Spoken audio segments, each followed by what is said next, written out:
Cikakken dalili ko kuma mu ce muku cikakken rahoto dangane da kulle wannan jaruma da aka yi wacce kuka fi sani da Murja Ibrahim Kunya.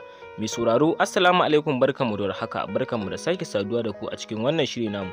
Har ila yau dai karka manta kana ta tashar Hausa Fulani. Muna so idan wannan shine farkon zuwan ka wannan tasha ta mai albarka, karka manta ka wuce fara danna subscribe sannan ka taba alamar ƙaurar sanarwa.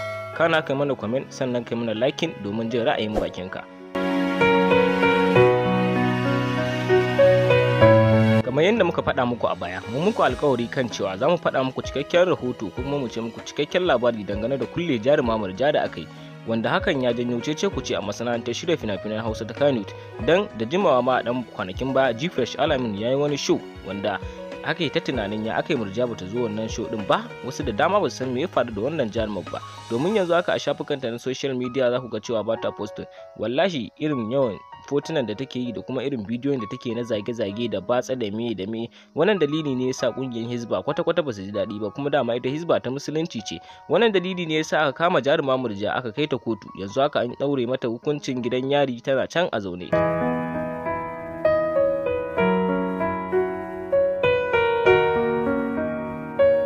Sai dai wasu daga cikin masoyan wannan jaruma zaka ji suna cewa wai wannan jaruma mai ta aikata ne aka kulle ta, ita kaɗai ce take rashin kunya, ina ka baro su wannan yarinyar, wannan babbar yarinyar fofotu wacce aka fi sani da Safara'u, ita ba ta yin waƙoƙin batsa, ita da a fili ma take abubuwanta.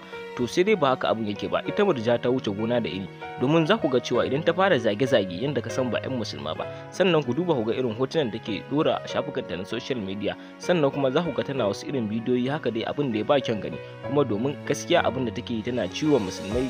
Me ma zan ce muku, wanda dai san me zan ce muku ba, amma dai wannan abu da ta yi kuma hukuncin da aka yanke mata ya yi daidai, sai dai mu ce Allah shirye ta, kuma sannan Allah ya sa in ta fito ba ta ƙara irin waɗannan abubuwan ba.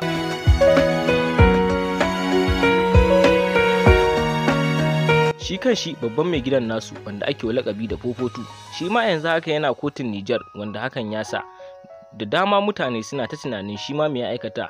Shi abin da ya aikata babban laifi ne, domin ya zata Nijar kamar Najeriya ce, ba wai ina ciwo ƙasar mu fuska bane ba.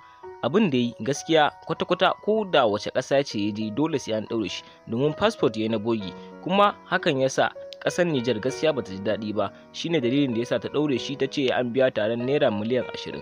To an rasa wanda zai biya ne an so shi, shine bamu sani ba. Duka dai anan muka kawo muku karshen shirin namu ne, muke cewa ku haɗu da mu a wani shirin na gaba domin ganin me zai kana. Mun gode.